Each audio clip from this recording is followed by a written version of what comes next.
이제 1월 27일 수요 예배를 시작하겠습니다.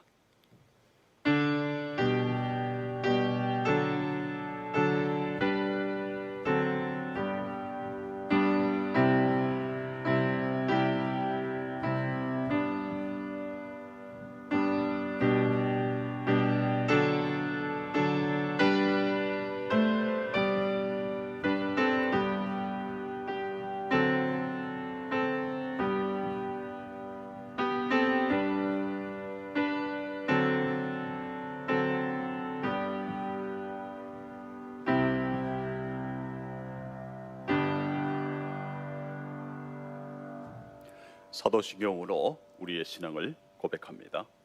나는 전능하신 아버지 하나님 전지의 창조주를 믿습니다. 나는 그의 유일하신 아들 우리 주 예수 그리스도를 믿습니다. 그는 성령으로 잉태되어 동정녀 마리아에게서 나시고 본디오 빌라도에게 고난을 받아 십자가에 못 박혀 죽으시고 장사된 뒤 사흘 만에 죽은 자 가운데서 다시 살아나셨으며 하늘에 오르시어 전능하신 아버지 하나님 우편에 앉아 계시다가 거기로부터 살아있는 자와 죽은 자를 심판하러 오십니다. 나는 성령을 믿으며 거룩한 공교회와 성도의 교제와 죄를 용서받는 것과 몸의 부활과 영생을 믿습니다. 아멘. 우리 찬송가 315장 같이 부르겠습니다. 315장입니다.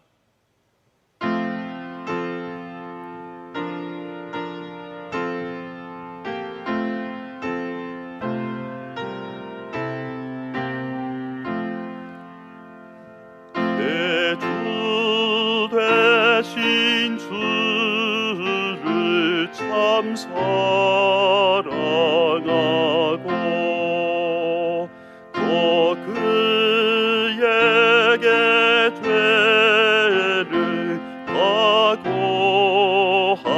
각오합니다. 그는 해를 주신 내 예수시리 이전보다 더욱 사랑합니다. 주 날 사랑하사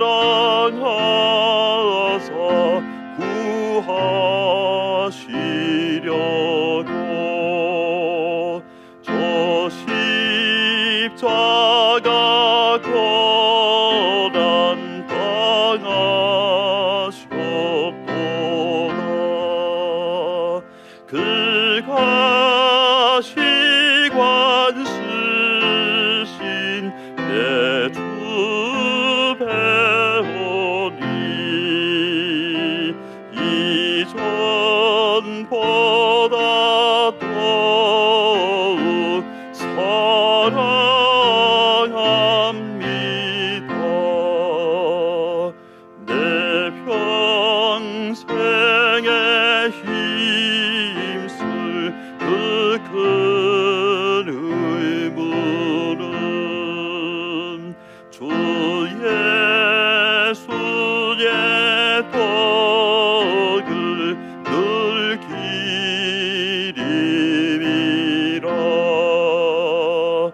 숨질 때에까지 내 할 말씀은 이전보다 더욱 사랑합니다. 그 영광의 나라 나 들어가서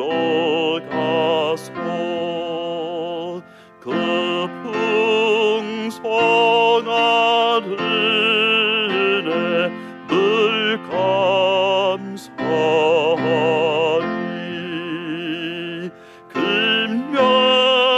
금멸유관 쓰고 나 찬송할 말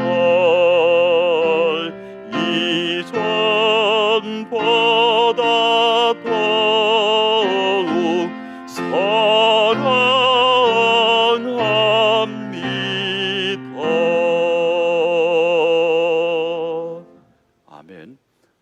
같이 읽을 말씀은 시편 65편입니다. 시편 65편 1절부터 13절 마지막 절까지 읽겠습니다. 시편 65편 1절부터 13절까지의 말씀입니다. 하나님이여, 찬송이 시온에서 주를 기다리오며 사람이 소원을 주께 이행하리이다. 기도를 들으시는 주여, 모든 육체가 주께 나오리이다. 죄악이 나를 이겼사오니 우리의 허물을 주께서 사하시리이다. 주께서 택하시고 가까이 오게 하사 주의 뜰에 살게 하신 사람은 복이 있나이다. 우리가 주의 집 곧 주의 성전의 아름다움으로 만족하리이다. 우리 구원의 하나님이여, 땅의 모든 끝과 먼 바다에 있는 자가 의지할 주께서 의를 따라 어미하신 일로 우리에게 응답하시리이다. 주는 주의 힘으로 산을 세우시며 권능으로 띠를 띠시며 바다의 설렘과 물결의 흔들림과 만민의 소요까지 진정하시니이다. 땅끝에 사는 자가 주의 징조를 두려워하나이다. 주께서 아침 되는 것과 저녁 되는 것을 즐거워하게 하시며 땅을 돌보사 물을 대어 심히 윤택하게 하시며 하나님의 강에 물이 가득하게 하시고 이같이 땅을 예비하신 후에 그들에게 곡식을 주시나이다. 주께서 밭구랑에 물을 넉넉히 대사 그 이랑을 평평하게 하시며 또 담비로 부드럽게 하시고 그 싹에 복을 주시나이다. 주의 은택으로 한 해를 관시우시니 주의 길에는 기름 방울이 떨어지며 들의 초장에도 떨어지니 작은 산들이 기쁨으로 뒤를 띄었나이다. 초장은 양떼로 옷 입었고 골짜기는 곡식으로 덮였으며 그들이 다 즐거이 외치고 또 노래하나이다. 아멘. 여러분, 우리 모두는 밝게 살고 싶어 합니다. 그런데 밝게 살려면 밝은 마음이 있어야 합니다. 밝은 마음이 밝게 살게 하지요. 걱정과 근심이 없는 사람은 없지만 그것이 우리 인생 전체의 그늘을 드리우게 해서는 안 된다는 거죠. 저도 힘들게 살았던 적이 있기 때문에 그늘이 있기는 합니다. 서울에 와서 대학을 다니면서 저 혼자 모든 것들을 감당해야 했기 때문에 하늘을 바라보는 때가 많았습니다. 그래서 지금도 마음의 그늘이 조금 남아 있기는 합니다. 그런데 그런 저를 버티게 하는 힘은 어디에서 나오느냐 하면 하나님에게서 나옵니다. 어떤 것이겠습니까? 하나님이 저를 사랑하신다는 것, 그리고 살아도 사랑하며 살아야 된다고 말씀하신 것, 그리고 저를 이 세상에 보내신 것은 저주 받으라고 보낸 것이 아니라 축복을 받으라고, 복 받으라고 이 세상에 보내셨다는 것을 저는 믿기 때문입니다. 그래서 저를 만나는 사람이 제 그늘을 나누고 가는 것, 그것을 저는 바라지 않습니다. 오히려 저를 통해, 목회자인 저를 통해서 힘을 얻고 또 힘을 얻어서 그늘을 다 없애버리기까지 그렇게 나아가야 한다고 저는 봅니다. 저는 그래서 밝게 사는 것 자체가 그 사람의 능력이라고, 그리고 그리스도인의 능력이라고 저는 보고 있습니다. 왜냐하면 우리에게는 밝은 마음을 또 빛을 주시는 우리 주님이 계시기 때문에 그렇습니다. 그러므로 저는 밝게 살아가는 것, 그것을 능력으로 저도 삼고 싶습니다. 여러분들께서도 밝게 살아가는 그 밝은 마음이 여러분들의 능력이 되기를 간절히 바랍니다. 요즘에 제 아이들이 집에만 있다 보니까 제가 하는 이야기가 있습니다. 집에만 있지 말고 밖에 나가서 운동도 하면서 걸으면서 햇빛도 쐬고 그래야 건강해질 수 있다고 그렇게 이야기를 하고 있습니다. 그러면 두 아들이 함께 나갑니다. 마찬가지입니다. 마음도 영혼도 건강하려면 이 주님의 햇빛을 받아야 하는 것입니다. 어둠을 물러가게 하려고 하면 빛을 가지고 오면 됩니다. 저는 우리 교회에 와서 빛에 관한 설교를 많이 했습니다. 특별하게 주님의 빛, 주님의 햇빛에 관한 설교를 많이 했습니다. 창세기에 보면 빛이 있으라, 그리고 창세기 32장에 보면 해가 돋았더라는 그런 본문을 가지고 여러 번 하나님의 말씀을 전했던 적이 있습니다. 저 역시 그만큼 하나님이 주시는 빛을 받아야 살 수 있다고 여겼기 때문에 그렇지 않았을까, 그렇게 생각을 합니다. 사람은 가만히 있으면 어떤 생각이 들어올까요? 밝은 생각이 들어올까요? 아니면 어두운 생각이 들어올까요? 어두운 생각이 더 많이 들어온다고 저는 봅니다. 어둠이 슬며시 들어옵니다. 안 좋은 생각이 밖에서 들어옵니다. 마귀가 하는 일이 그렇지요. 그런데 우리 주님은 빛이십니다. 이 빛이 바로 어두운 생각 그리고 걱정과 근심을 다 몰아냅니다. 이 빛이 꺼지지 않도록 우리가 주님 앞에 나아가기를 원합니다. 박효진 장로님 여러분 아시죠? 안동교도소에서 또 죄수들에게 복음을 전하신 그런 장로님이라고 우리는 알고 있습니다. 박효진 장로님 이야기를 책에서 읽은 적이 있는데요. 이 박효진 장로님이 안동교도소에서 근무하실 때였는데 퇴근하시면서 안동 시내로 오토바이를 타고 가시는데 걸어가고 있었던 3명의 이 아이를 만났습니다. 근데 3명의 아이를 볼 때에 갑자기 박효진 장로님의 영안이 열리게 되었습니다. 두 아이들에게는 어둠의 영이 찾아와서 입으로 그 어둠의 영이 들어갔다가 빠져나오기도 하고 난도질을 하는 것을, 그 영혼을 난도질을 하는 것을 보았다고 합니다. 그런데 그 중에 한 아이는 장애인인데 다리를 약간 저는 장애인인데 이 장애 아이에게는 그 영적인 암흑의 세력들이, 귀신들이 접근하다가 그만 튕겨져 나가는 그런 일들이 있다는 것을 보게 되었습니다. 왜 그러냐 하면 그 아이는 비록 장애 아이지만은 예수 그리스도를 믿고 또 예수님께 그 모든 것들을 드리며 나가는 그런 아이였기 때문에 빛이 그 아이를 둘러싸고 있었습니다. 그러니까 어둠의 세력과 귀신이 그 아이의 이 영혼 마음속으로 들어가려다가 마치 믹스기에 과일이 그렇게 이겨지듯이 그 어둠의 세력들이 그렇게 갈려서 나가는 것을 보게 되었습니다.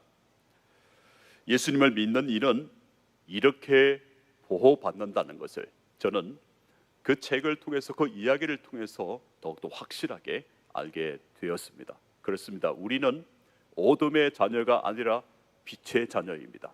이 빛이 우리를 지금도 보호하고 있습니다. 여러분, 오늘 시편 65편에 보니까 이 빛, 곧 하나님이 주시는 빛을 받고자 하는 이 사람이 나오는데요. 그 사람이 누구인가 하면 4절에 나옵니다. 곧 주의 뜰에 살게 하신 사람이 바로 그 사람입니다. 저와 여러분은 주의 뜰에 살게 하신 사람입니다. 주의 뜰은 성전을 말하는데 곧 성소를 말합니다. 다윗 시대이니까 성전이 아직 없잖아요. 성소라고 봐도 되겠습니다. 시편 65편은 바로 다윗 시대라는 배경을 가지고 있으니까 구체적으로는 이 주의 뜰이 성소의 앞마당을 말합니다. 이곳은 제사장들뿐만 아니라 일반 사람들도 모여서 제사 후에 제물을 함께 나누어 먹는 그런 장소라고 보시면 되겠습니다. 그래서 오늘 시편 65편을 전체적으로 살펴보게 되면 세 부분으로 나눌 수가 있겠습니다. 내 영혼에 어떻게 역사하시는가, 그리고 이 모든 세상에, 전 세계에 하나님이 어떻게 역사하시는가, 그리고 우리 삶에 어떻게 하나님이 역사하시는가, 이 세 부분으로 나눠서 살펴볼 수가 있습니다. 저는 오늘 시편 65편을 전체적으로 보면서 하나님이 우리에게 어떻게 역사하시는가, 그렇게 저는 본문을 읽어보았습니다.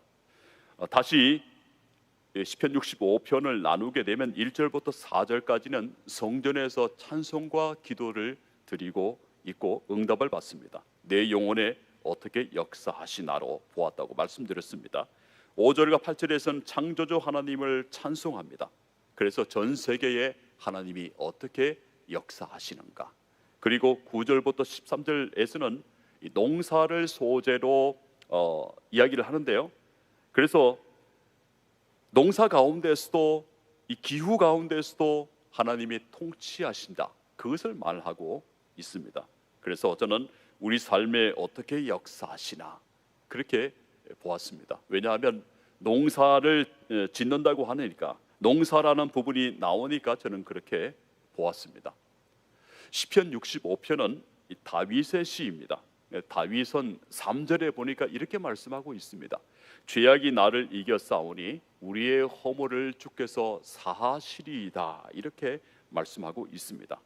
이렇게 보듯이 이 다윗은 삶에서 굉장히 어려웠던 그런 시절을 겪었던 사람입니다. 다윗은 특히 과거에 자신의 죄, 곧 이 밧세바와 동침한 그런 간음 사건, 이런 것들을 겪으면서 고통을 받았던 사람입니다. 그것뿐만 아니라 다윗의 대적들이 다윗을 공격해서 밤잠을 자지 못하고 또 고통 가운데 있었습니다. 근데 우리가 여기서 기억해야 할 것은 이 다윗은 그럴 때에 어떻게 했느냐, 그것을 우리가 기억해야 하겠습니다. 이럴 때 다윗은 가장 먼저 하나님께 나아가서 이 수많은 고통과 이 고난의 문제를 가지고 나아갔을 때에 하나님께로부터 해결을 받았다는 거죠. 이런 경험이 있었습니다. 그런 경험을 통해서 다윗이 그 자신 있게 우리에게 말하는 것은 무엇이냐 하면 4절에 나옵니다. 4절에 주의 뜰에 사는 사람이 되어라는 것입니다. 그의 경험을 통해서, 다윗의 경험을 통해서 나온 이야기이니까 믿을만 하지 않겠습니까? 그렇다면 왜 주의 뜰입니까? 주의 뜰에서 찬송과 기도를 통해서 주님이 주시는 빛을 받았기 때문에 자신에게 찾아온 이 모든 어두움들을 몰아내고 이길 수 있는 그런 힘을 얻을 수 있게 되었습니다. 다윗의 힘은 어디서 나옵니까? 창에서 나옵니까? 군사력에서 나옵니까? 아닙니다. 다윗의 힘은 바로 하나님을 힘입는 그 권능, 하나님의 권능으로부터 나온다고 분명히 말하고 있습니다. 이 다윗을 좀 더 살펴보기를 원하는데요. 이 다윗은 언약궤를 모셔오기 위해서 애를 썼던 사람입니다. 이 다윗의 열심은 그가 사무엘하 6장 14절에 보듯이 다윗이 여호와 앞에서 힘을 다하여 춤을 추는데 그때에 다윗이 배 에봇을 입었다라는 것에서 이 다윗의 열심을 우리는 볼 수 있습니다. 그리고 다윗의 마음은 어디서 볼 수 있을까요? 사무엘하 7장 2절부터 3절까지입니다. 제가 읽어드릴게요. 왕이 선지자 나단에게 이르되 볼지어다 나는 백형목 궁에 살거늘 하나님의 궤는 휘장 가운데 있도다. 나단이 왕께 아뢰되 여호와께서 왕과 함께 계시니 마음에 있는 모든 것을 행하소서 하니라. 여기에서 이 다윗의 마음을 볼 수 있습니다. 자기 자신은 궁궐에 사는데 하나님의 궤는 그냥 이렇게 방치는 아니더라도 휘장 가운데 있는 것을 다윗은 굉장히 죄송스럽고 또 다윗 자신은 그것을 불편하게 여겼습니다. 그리고 그 밖에 나단 선지자에게 하나님이 하신 말씀을 나단이 다윗에게 이르자 다윗은 여호와 앞에 나아가 앉아서 기도합니다. 다윗의 마지막 기도는 이렇습니다. 사무엘하 7장 29절입니다.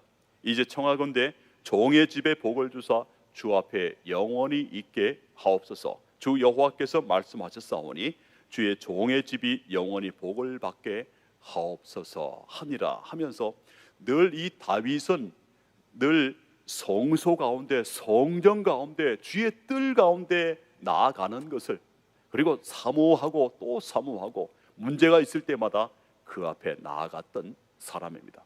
우리는 제가 방금 말씀드린 것들을 통해서, 성경을 통해서 다윗의 열심과 이 다윗의 마음과 다윗이 얼마나 주님 앞에 있고자 했던 것을 우리는 알 수가 있습니다.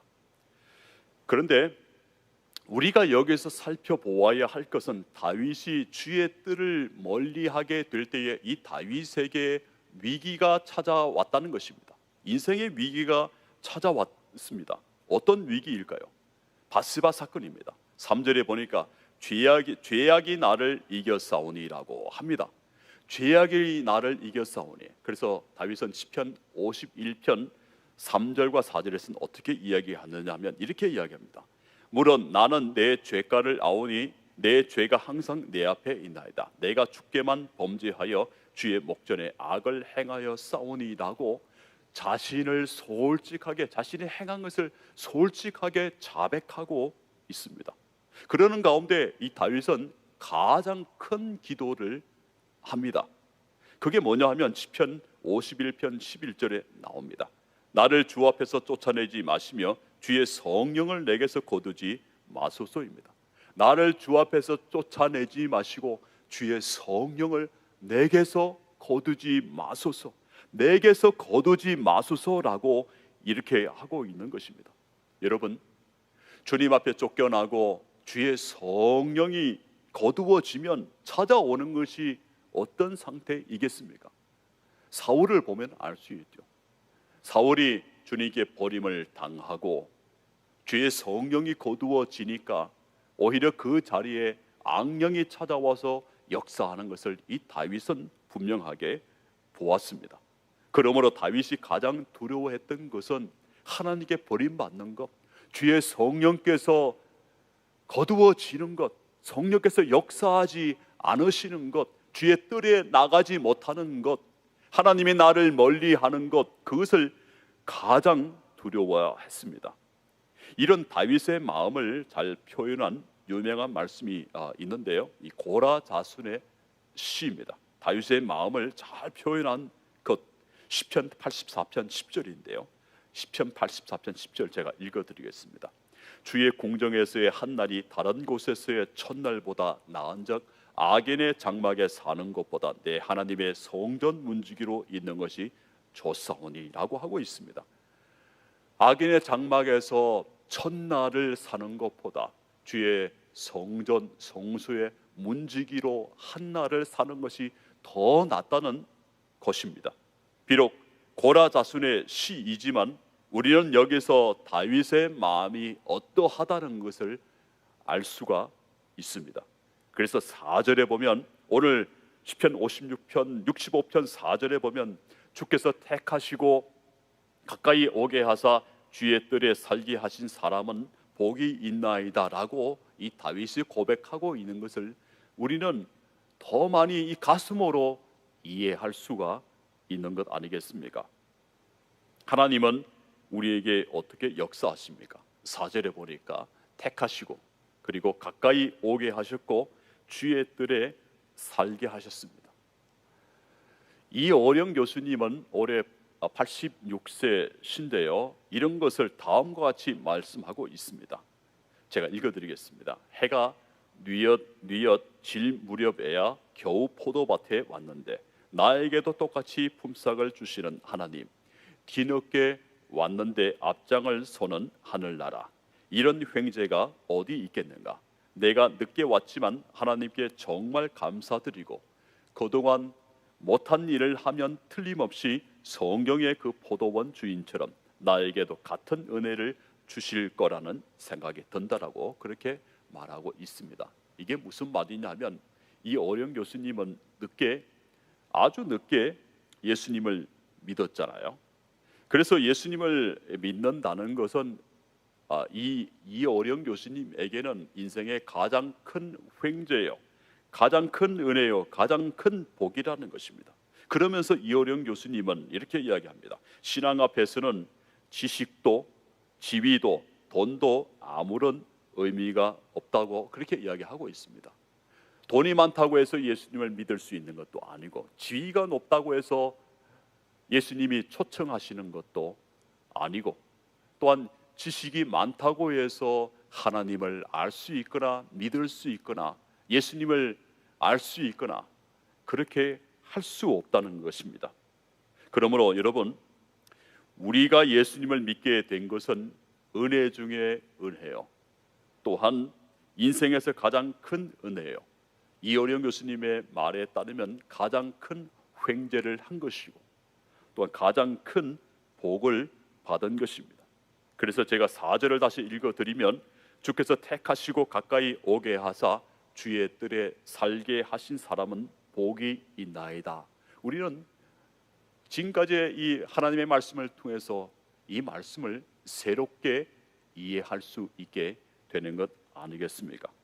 저는 오늘 말씀 1절과 4절까지의 말씀을 읽으면서 다윗에게 환한 빛이 비치고 있는 것을 보았습니다.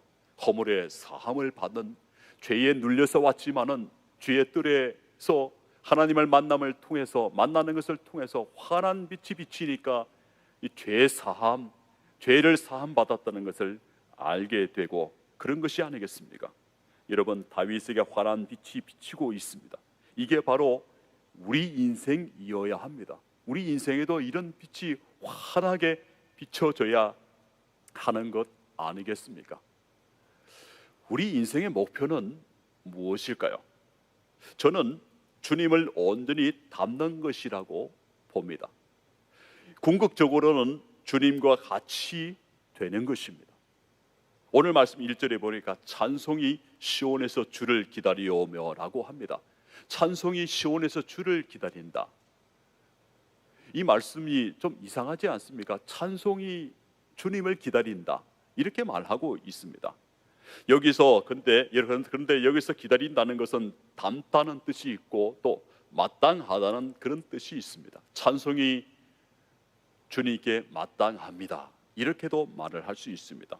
또한 닮다라는 뜻이 기다린다에 있으니까 찬송이 주를 닮게 한다는 그런 뜻도 됩니다. 찬송을 많이 부르고 또 찬송을 마음으로 부르게 되면 주님을 닮아가게 된다는 것입니다. 그러므로 찬송이나 말씀 읽기, 기도를 하게 되면 어떻게 됩니까? 우리의 신앙의 목표에 이르게 됩니다. 곧 주님을 닮아가게 된다는 것이죠. 찬송을 부르는 것 자체가 주님을 닮게 만드는 것입니다. 그렇다면 누가 주님을 닮아갈 수 있습니까? 그 대답이 4절에 나오는데요. 주께서 택하시고 가까이 오게 하사 주의 뜰에 살게 하신 사람은 복이 있나이다. 여기 보니까 주님의 뜰에 살게 하신 사람, 이 살게 하신 사람이 바로 주님을 닮아갈 수 있는 것을 봅니다. 여기서 살게 하신다는 것은 멈추다, 정착하다라는 뜻을 가지고 있습니다. 정착한다는 것은 잠깐 머무르는 것을 말하는 것이 아닙니다. 영구 정착을 이야기하는데요. 영구적으로 계속해서 영원히 정착한다는 것을 말하는 것입니다. 그런 면에서 보면 이 다윗은 자주 또는 매일 성소 또는 성전을 찾아왔을 것이라고 우리는 상상할 수, 예상할 수 있습니다. 그렇다면 다윗이 왜 왔을까요? 다윗은 제가 설교 중간에 말씀을 드렸듯이 악인의 장막에서 첫날을 사는 것보다 주님의 궁정에서 한날을 사는 것이 더 낫다고 말씀을 드렸지 않습니까? 거기에서 우리는 이 다윗이 왜 성소를 찾아왔는가를 알 수 있습니다. 다윗은 주님 앞에 머무는 것을 가장 큰 기쁨으로 알았습니다. 주님께 머물면 주님이 붙잡아 주십니다. 주님께 머물면 해결책이 보입니다. 다윗은 그런 것을 많이 경험한 사람이죠. 그래서 이 다윗은 하나님 앞에 나아가는 것을 가장 중요하게 여겼던 사람입니다. 하나님께 나아가면서 하나님과 이 관계를 가장 중요시하는 사람으로 그렇게 하나님께 비쳤습니다. 시편 1편에 보면 하나님과의 관계를 삶의 최우선 순위로 놓는 사람이 나옵니다. 그 사람은 악인의 자리에 앉지 않기 위해서 주야로 말씀을 묵상하고 언제라도 이 말씀 가까이에서 살아가고 그래서 주님을 더 닮아가기로 마음에 작정을 한 그런 사람이지요. 말씀을 읽고 붙잡고 나가는 사람입니다. 그러니 어떻게 되겠습니까? 그러니 말씀이 그 사람을 붙잡고 평생 그렇게 인도하며 그렇게 나갈 수 있도록 그렇게 해줍니다. 그런 사람이 사실 주님의 뜰에 살게 하신 사람입니다. 그러므로 저와 여러분이 힘든 우리의 삶 가운데서도 이와 같이 주님의 뜰에 살게 하신 사람이 되기를 간절히 바랍니다. 이제 제가 말씀을 맺겠습니다. 없는 눈으로 바라보면 아무것도 보이지 않습니다. 없는 눈으로 바라보면 아무것도 없습니다. 하지만 있는 눈으로 바라보면 모든 것이 보이고 모든 것이 감사로 다가옵니다. 거기에 은혜가 있습니다. 저는 있는 눈, 그 있는 눈으로 바라보면 거기에 은혜가 있는데요, 저는 그 눈을 빛을 가진 눈이라고 그렇게 보았습니다. 빛을 가진 눈, 하나님이 주신 빛을 가진 눈으로 이 세상을 보고 내 가정을 보고 또 나를 보게 되면 모든 것이 감사고 모든 것이 은혜입니다. 그 눈을 가지니까 세상을 보는 눈이 달라져 보이는 것 아니겠습니까? 9절에 보니까 이런 말씀이 있습니다. 땅을 돌보사 물을 대어 심히 윤택하게 하시며 하나님의 강에 물이 가득하게 하시고 이같이 땅을 예비하신 후에 그들에게 곡식을 주시나이다 라고 하고 있습니다. 다윗은 세상을 바라볼 때도 어떻게 바라보았냐 하면, 농사나 이런 것들을 바라볼 때도 어떻게 바라보았냐 하면 하나님이 하시는 일이 있다는 것을 보았습니다. 다윗은 이런 눈을 얻었습니다. 땅을 돌보사, 그렇게 나오고 있는데 이 돌보사라는 것은 방문하다라는 그런 뜻이 있습니다. 곧 하나님이 그 땅을 방문하시듯이 우리가 사는 곳 우리에게 찾아오시고 또 우리를 방문하십니다. 무엇 하시려고 방문하십니까? 우리가 잘 살아가도록 길을 열어주시기 위해서입니다. 그래서 주의 뜰에 살기를 원했던 다윗은 하나님이 자신을 방문해 주시고 또한 주의 뜰에 나아가면 살 길이 열린다고 보았기 때문에 주의 뜰에 살게 하신 그런 사람으로 평생 남았습니다. 하나님이 이와 같이 저와 여러분을 방문해 주시기를 원합니다. 여러분, 인생이 힘들고 어려울 때 기댈 수 있는 언덕이 필요합니다. 다윗에게는 그 언덕이 무엇이었겠습니까? 바로 주의 뜰이었습니다. 주님의 뜰이 다윗이 기댈 수 있는 언덕이 되었습니다. 왜 그럴까요? 그곳에서 위로받고 힘을 얻고 용서를 받고 빛을 보고 또한 다윗 자신이 내가 사랑받는 자라는 것을, 하나님의 사랑받는 자라는 것을 다시 확인할 수 있었기 때문입니다. 그 주의 뜰은 저와 여러분에게 지금도 열려 있습니다. 닫힌 세계가 아닙니다. 그러므로 힘들고 어려운 시대에라도 주님의 뜰에 살게 하신 사람으로서 저와 여러분이 삶을 살아가는 귀한 복된 저와 여러분 되기를 소원합니다. 이런 은혜가 저와 여러분에게 있기를 바랍니다. 기도하겠습니다. 기적을 내려달라고 기도드리지 않겠나이다. 우리가 살아서 하늘의 별, 지상의 꽃을 보는 것이, 그리고 사람의 가슴에서 사랑을 보는 것이 바로 기적이 아니고 무엇이겠습니까? 매일매일 우리는 당신께서 내려주시는 기적 속에서 삽니다.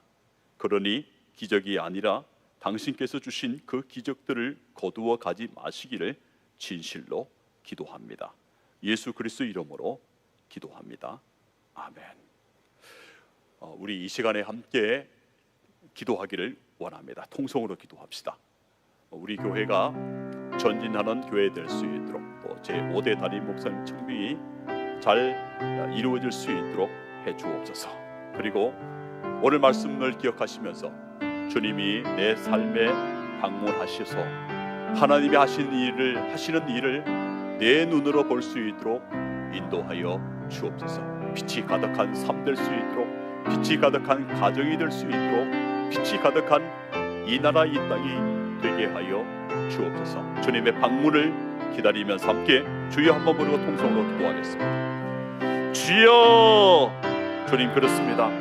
주님이 우리를 방문해 주셔야 우리는 살 수 있고 다시 일어날 수 있고 힘을 얻고 또한 앞에 있는 모든 역경들을 이겨나갈 수 있는 것을 원하이다. 우리 성도들의 삶에 찾아온 무거운 이 그늘과 같은 모든 것들이 물러나기를 원합니다. 그들에게 주의 뜰에 살게 하신 사람이 되어서 그 힘을, 앞으로 전진할 수 있는 이 힘을 주의 성소 성전으로부터, 말씀으로부터, 기도로부터, 찬송으로부터 받아서 이 어려운 시대를 이겨내고 개척해 나갈 수 있는 그런 은혜가 있게 해 주시기를 간절히 빌고 원합니다. 성도님들, 우리 교우 한 분 한 분의 삶을 돌아보시옵소서.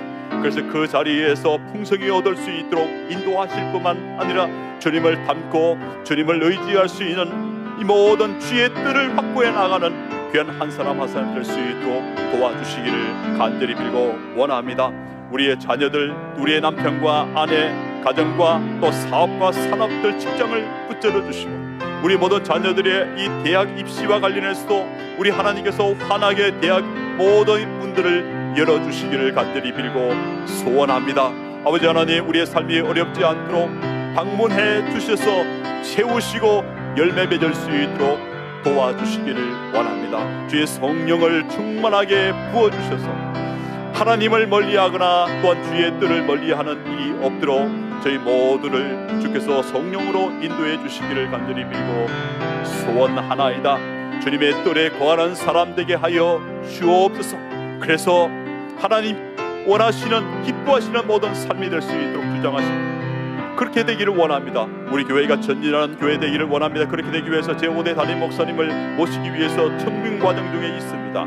적정한 그런 분이 우리 교회에 오셔서 우리 교회의 앞으로의 모든 전진하는 그런 교회 되는 것을 이끌어 나갈 수 있는 그런 귀한 목사님 모실 수 있도록 도와주시기를 간절히 빌고 원합니다. 이 땅이 새롭게 되기를 원합니다. 이 땅이 주님의 빛을 받기를 원합니다. 흑암에 앉은 백성들이 주의 빛을 보는 놀라운 은혜가 있게 하여 주시기를 간절히 빌고 원합니다. 오늘도 주님께 나아가는 이들에게 하나님 기쁨과 소망과 사랑과 믿음을 덧입혀 주셔서 주님을 섬김이 또 주의 뜰에 거함이 참 기쁨이 될 수 있는 그런 은혜를 허락하여 주시옵소서.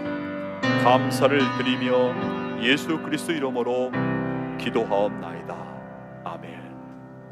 축도하겠습니다.